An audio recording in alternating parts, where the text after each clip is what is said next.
Assalamualaikum warahmatullahi wabarakatuh. Waalaikumsalam warahmatullahi wabarakatuh. Alhamdulillahilladzi anzala as-sakinata fi qulubil mu'minin yazdadu imanan ma'a imanihim walillahi junudus samawati wal ard wa kana Allahu aliman hakima. Asyhadu an la ilaha illallah wahdahu la syarika lah wa asyhadu anna sayyidana Muhammadan abduhu wa rasul. Allahumma salli wa sallim wa barik ala sayyidina Muhammad wa ala alihi wa ashabihi ajma'in. Yang saya muliakan para alim, para ulama, wabil khusus guru kita Al-Mukarram Ustaz Ali Masuk. Semoga Allah Subhanahu wa Ta'ala panjangkan umurnya dalam keadaan sehat walafiat. Yang kita muliakan guru kita bersama Ketua Majelis Taklim Al-Hikmah Al-Mukarram Al-Ustaz Kiai Haji Yahya SPDI. Juga kita doakan beliau mudah-mudahan diberikan kesehatan oleh Allah, dipanjangkan umurnya, dimudahkan segala urusannya. Amin ya rabbal alamin. Juga orang tua kita Abah Nana yang sama-sama kita hormati, juga mudah-mudahan diberikan kesehatan oleh Allah, dipanjangkan umurnya dalam rangka taat dan beribadah kepada Allah Subhanahu wa Ta'ala. Juga yang saya hormati Ketua Musalla Kurnia Allah Bapak Haji Muhammad Said. Juga mari sama-sama kita doakan mudah-mudahan diberikan kesehatan oleh Allah, dipanjangkan umurnya dalam rangka taat dan ibadah kepada Allah Subhanahu wa Ta'ala.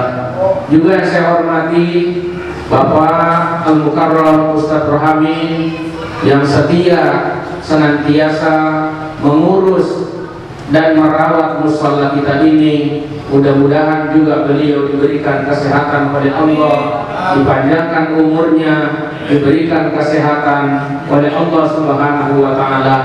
Juga yang lainnya kepada seluruh jamaah kita mohon kepada Allah, mohon maaf saya tidak sebutkan satu persatu karena waktu yang sangat terbatas. Kita sama-sama mohon kepada Allah, mudah-mudahan diberikan kesehatan dan keselamatan, diberikan kemudahan dalam beribadah kepada Allah Subhanahu wa Ta'ala.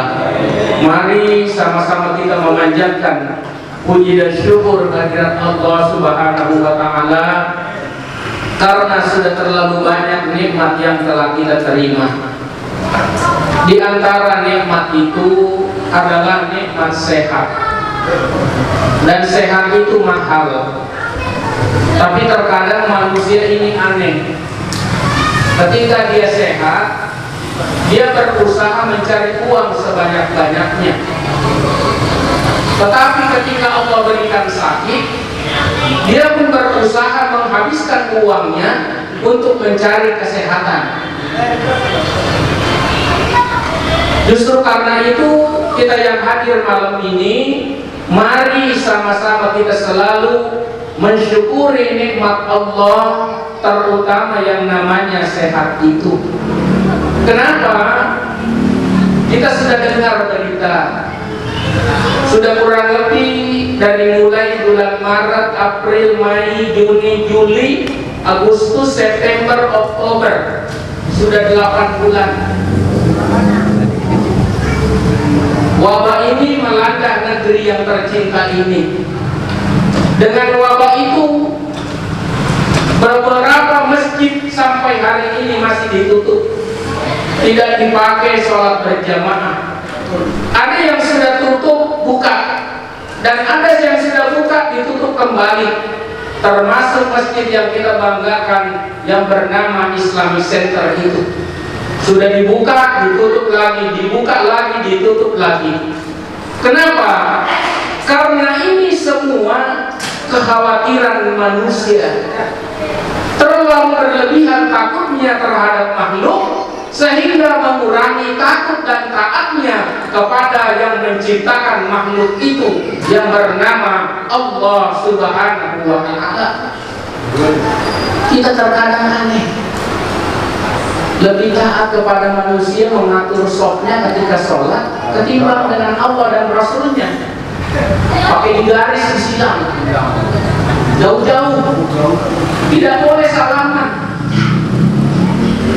Bukan tidak boleh sebenarnya, persoalannya Rasulullah menjamin ketika seorang muslim bertemu kemudian mereka musafahah bersalaman, Allah mengampuni seluruh dosa dan kesalahannya sebelum jabatan tangan itu dilepaskan. Kok kita kurang yakin? Dan maaf, setiap orang yang berangkat ke masjid, ke mushola, khususnya hari Jumat, mereka pasti mandi. Bahkan Rasulullah sampaikan disunahkan mandi besar, mandi janabah, pakai keramas, cari baju yang paling bagus, pakai minyak wangi kalau punya, berangkat lebih awal ke masjid dalam rangka apa? Memuliakan yang namanya hari Jumat itu. Tidak perlu khawatir lagi. Cuma kalau kita ngomong terlalu berlebihan salah, kan? Katanya tidak taat lah, katanya tidak apalah, dan sebagainya. Bukan itu persoalannya. Urusan dunia silakan, urusan penyakit itu. Tapi urusan ibadah kepada Allah, landasannya adalah Allah melalui Rasulullah Sallallahu Alaihi Wasallam. Jangan dicampur adukan. Wala talbisul haqqa bil batil. Jangan dicampur adukan yang hak dengan yang batil. Sampai maaf ditutup masjid. Indonesia ini merdeka sudah 75 tahun. Belum pernah ada peristiwa yang namanya masjid ditutup, tidak boleh dipakai sholat berjamaah. Baru tahun ini.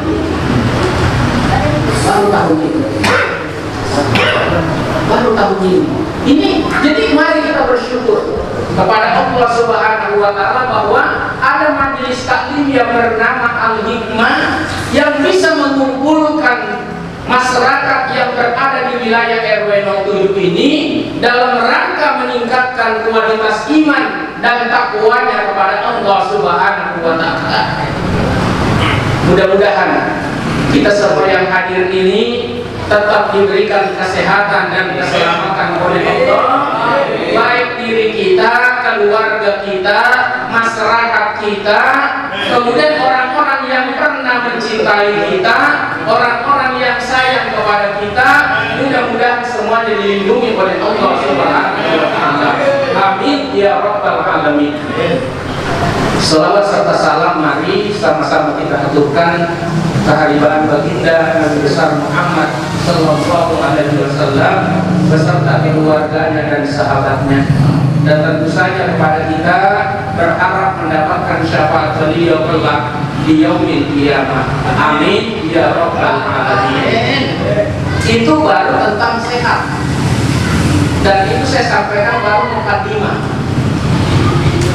Ada lagi yang namanya nikmat panjang umur. Betapa banyak orang yang berdoa ketika selesai sholat atau sebelum sholat atau bahkan dalam perjalanan, dia minta dipanjangkan umurnya oleh Allah. Untuk apa? Agar dia bisa menambah amal solehnya, bekal menghadap Allah Subhanahu wa Ta'ala. Sebagaimana Allah jelaskan di dalam Al-Quran surah Al-Muluk yang dikenal dengan surah Tabarak, Allah Subhanahu wa Ta'ala jelaskan, Alladzi khalaqal maut wal hayata liyabluwakum ayyukum ahsanu amala wa huwal azizul ghafur.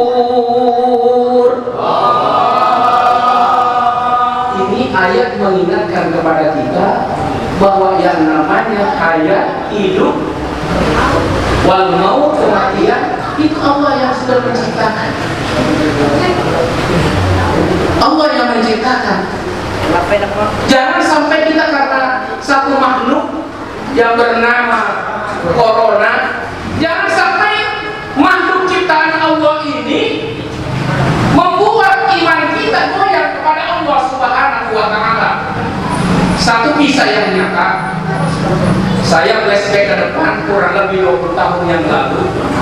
Saya pernah belayar kurang lebih 23 tahun lamanya. Saya ketika ditugaskan di salah satu kapal menuju Tanjung Priuk, kemudian menuju Padang, Gunung Sitoli dan Sibolga. Begitu kapal melintas di Selat Sunda, siapapun yang pernah lewat di tempat ini pasti tahu kalau ombak itu besar. Ya, kalau lagi musim ombak itu tidak bisa naruh makanan dan minuman di atas meja. Kenapa? Pasti jatuh. Kenapa? Karena ombaknya besar. Jadi kalau mau makan itu bagaimana? Meja itu dikosongkan, taplak meja digelar di lantai, dan kita melantai dulu seperti ini supaya tidak jatuh. Pernah suatu ketika selesai sholat maghrib ada taklim seperti ini. Kalau di kapal itu, insya Allah kalau saya ada dan beberapa teman saya itu, setiap selesai sholat maghrib, selesai sholat subuh, pasti ada yang namanya kultum, kuliah 7 menit. Pada saat itu ombak besar. Semua orang yang hadir di musola itu kaget. Bagaimana kita mau duduk istiqomah? Bagaimana kita mau duduk sebentar 15 menit? Ini kapal goyang.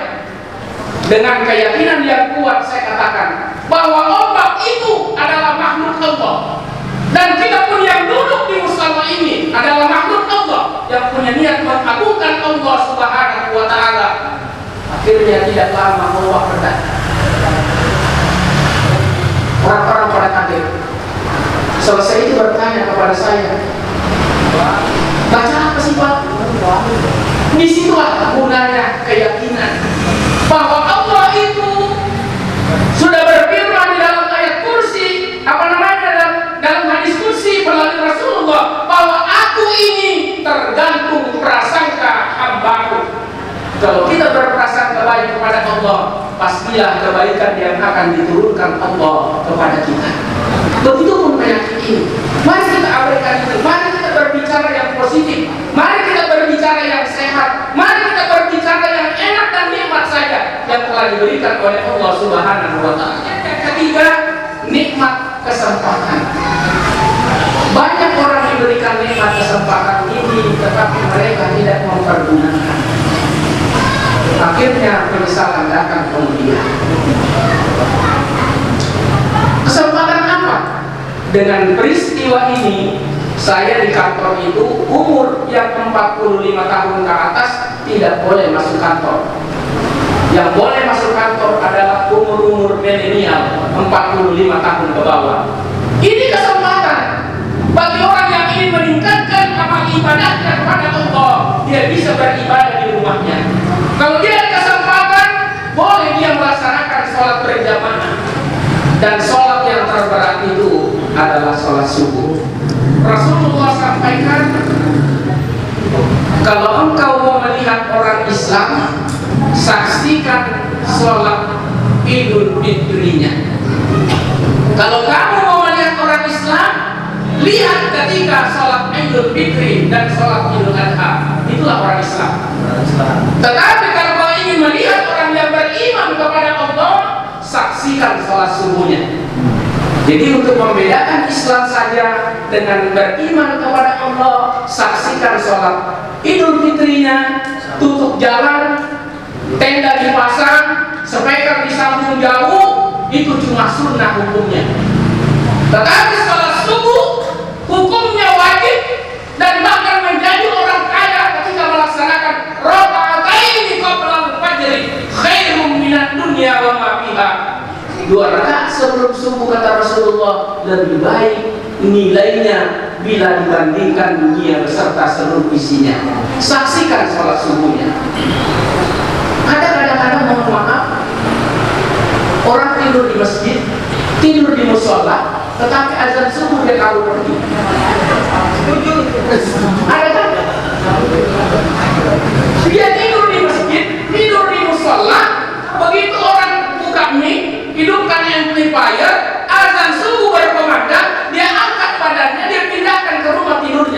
sementara tidak sholat subuh di musola itu. Ada yang begitu ada? Padahal maaf, ada kisah bahwa kalau Anda ingin mulia, kalau Anda ingin derajatnya diangkat oleh Allah, maka lakukan sholat subuh secara berjamaah. Dan siapa yang melaksanakan sholat subuh berjamaah, maka hari itu dia berada di dalam jaminan Allah Subhanahu wa Ta'ala. Dijamin. Cuma memang karena berat. Ya, itulah yang namanya sholat subuh yang paling berat. Bapak dan saudara-saudara yang berbahagia, waktu yang sangat terbatas ini sudah 3. Pertama hadis sehat, yang kedua panjang umur, yang ketiga kesempatan. Kesempatan tidak mungkin datang 2 kali. Para remaja, ketika Anda remaja tidak menuntut ilmu pengetahuan, ketika Anda punya istri nanti menyesal. Oh, kenapa dulu waktu saya tidak punya istri tidak menuntut, sekarang menuntut ilmu punya istri, karena istri jangan berangkat Bang. Ini malam Jumat nih Bang, ya kan? Pengantin baru umpamanya gitu. Ini juga ada berita kadang-kadang, berita apa ya, seolah-olah berita ini ngeyel.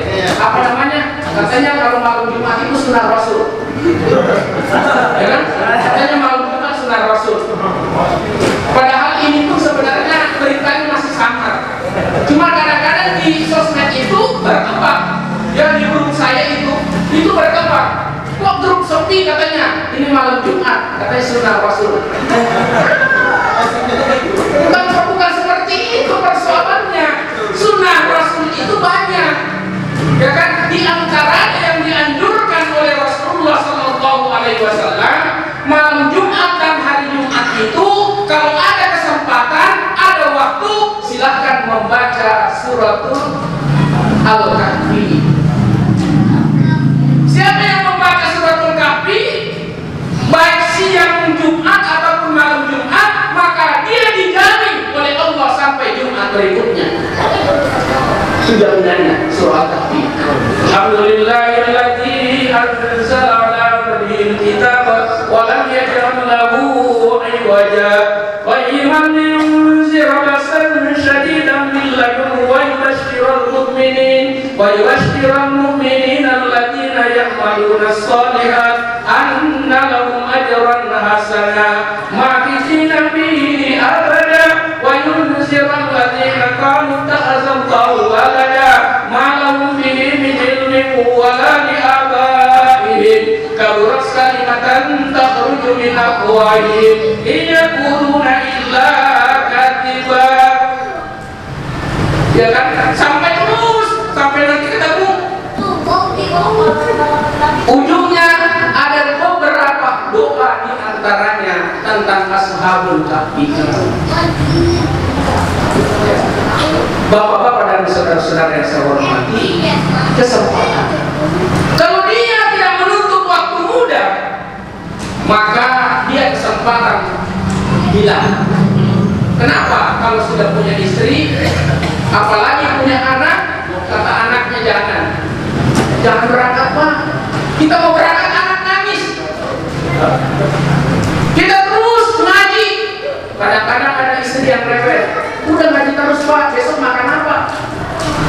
Tantangan itu, tantangan.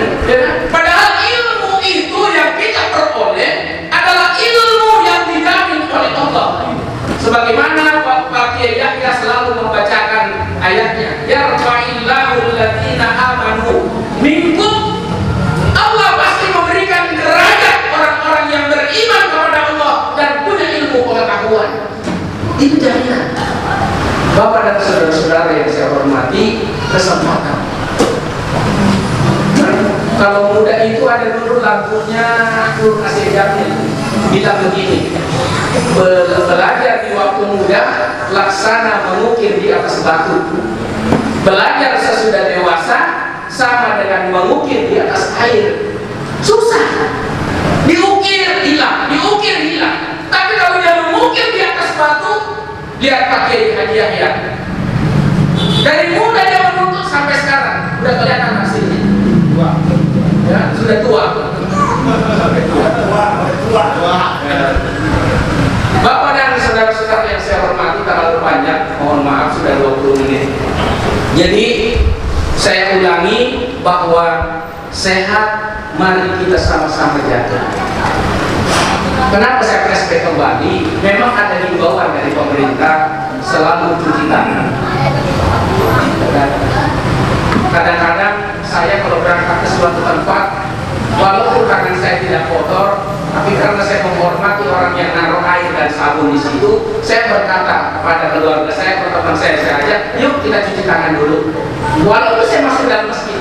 Kenapa? Walaupun saya sudah berbulu dari rumah, walaupun saya sudah mandi dari rumah, tapi ketika saya berangkat jauh, apa itu di Rukindo saya khotbah Jumat, apa di Masjid Al-Bahrain sudah kelapa saya sholat Jumat, saya selalu menghormati. Yuk kita cuci tangan dulu. Kenapa? Memperlihatkan bahwa kita ini adalah orang yang taat apa yang dihimbau oleh penguasa. Dan pengurus masjid senang. Oh iya, sabun saya dipakai. Ada yang nyumbang tuh sabun saya. Oh ada manfaatnya cuci tangan. Walau kita yakin bahwa memang kita dari rumah sudah berwudu. Kemudian yang kedua pakai masker. Masker. Kenapa masker itu? Dari dulu yang namanya orang naik motor itu biasanya selalu pakai masker. Kenapa? Karena debu. Apalagi kalau dia berjalan di belakang kontainer, ya kan debu semua itu muncul. Maka kita pakai masker. Tidak ada salahnya. Cuma persoalannya sekarang ini yang ketiga, tidak boleh berdekatan. Nah, ini yang jadi masalah. Sehingga ada orang protes ketika dia jalan naik mobil bersama suaminya, istrinya duduk di sampingnya, mobilnya di stop, istrinya suruh pindah ke belakang, suaminya tetap nyupir di depan. Tersinggung dong suaminya, memang saya supir kamu, ya kan? Akhirnya dia mencoba melawan tugas, memberikan penjelasan. Pak, saya ini jangankan berdekatan seperti ini, saya di rumah itu dengan istri saya satu kamar. Kalau perlu kadang-kadang saya satu selimut dengan istri saya di rumah. Oh tidak terjadi apa-apa. Kenapa saya di mobil dipisahkan? Kecuali ada orang lain. Nah begitu. Jadi ini juga aturan orang-orang yang menegakkan aturan di jalan juga harus tahu situasi. Jangan ditelan teman-teman tapi bilang oh misalkan tidak. Kalau dia suami istri satu alamat kelihatan, ngapain orang dia satu rumah kok? Nah itu maksud saya begitu. Jadi kita luruskan. Ya, jangan ditelan teman-teman. Wilayah kita ini tidak jaga bahwa di tempat kita ini tidak terlalu dekat. Kalau kita berjalan ke Depok, di Depok itu mohon maaf kalau siang itu yang namanya sholat zuhur, itu bapak nyari masjid untuk sholat saya susah. Kenapa? Karena masjid sudah dikunci. Kunci rapat-rapat. Kalaupun dibuka, itu pasti tidak beberapa orang yang berjamaah. Saya pernah coba beberapa kali saya ke Jakarta Selatan, bahkan melewati Depok. Saya masuk, ini dalam masjid cuma ada 3 orang. 3 orang. Kenapa? Karena saking takutnya. Takutnya berlebih. Jadi sehat mari kita jaga dan saling mengingatkan. Bukankah Allah berfirman wazakir fa inna dzikra tanfa'ul mu'minin. Kita saling mengingatkan. Kita bersyukur bahwa ada yang namanya majelis taklim al-hikmah, walau kondisi pandemi, walau kondisi corona, alhamdulillah majelis taklim ini tidak pernah tutup. Kita bersyukur. Ya, ada beberapa kali tidak buka karena situasi dan kondisi, karena orang tua kita, guru kita, biaya hadiahnya sedang kurang sehat. Tujuannya apa? Tentu Allah yang lebih tahu hikmahnya. Barang siapa yang diberikan sakit, jangankan sakit berat, sakit kecil saja, tertusuk duri saja. Ketika itu kita menerima dengan ikhlas bahwa itu adalah ketentuan dan takdir Allah, maka Allah mengampuni seluruh dosa-dosa dan kesalahannya. Itu jaminan Rasulullah. Jadi jangan mengeluh, kok sakit lagi? Berapa lama sih sakit? Baru 40 hari. Ya kan, sehat udah berapa puluh tahun? Udah 52 tahun, gak seimbang. Nabi Ayub itu sakitnya 16 tahun. Ketika istrinya bilang, wahai suamiku, kamu ini seorang nabi, doamu makbul diterima oleh Allah. Minta, sudah 16 tahun kamu sakit.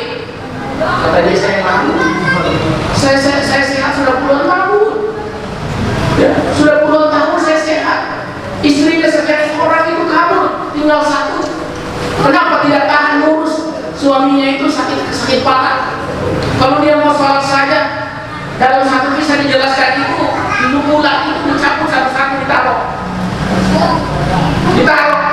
Selesai sholat diangkat lagi pulang, masukin lagi tempatnya.